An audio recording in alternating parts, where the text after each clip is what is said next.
નમસ્કાર, આપ જોઈ રહ્યા છો નેશન પ્લસ ન્યૂઝ. હું છું આપની સાથે હેતલ ભગત. છોટાઉદેપુર જિલ્લાના પાવી જેતપુર તાલુકાના નાની રાસલી ખાતે આવેલ આયુષ્યમાન આરોગ્ય મંદિરની આકસ્મિક મુલાકાત જિલ્લા કલેક્ટર ગાર્ગી જૈને લીધી છે.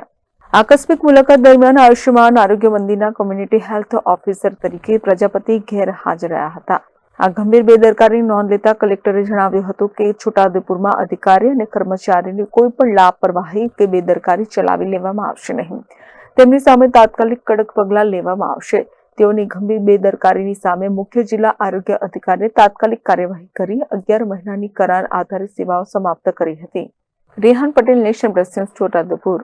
સમાચારોના સતત અપડેટ મેળવવા માટે અમારી નેશન પ્લસ ન્યૂઝની યુટ્યુબ ચેનલને સબસ્ક્રાઇબ કરો, બેલ આઇકન દબાવો અને જોડાયેલા રહો ફેસબુક, ઇન્સ્ટાગ્રામ અને ટ્વિટર પર.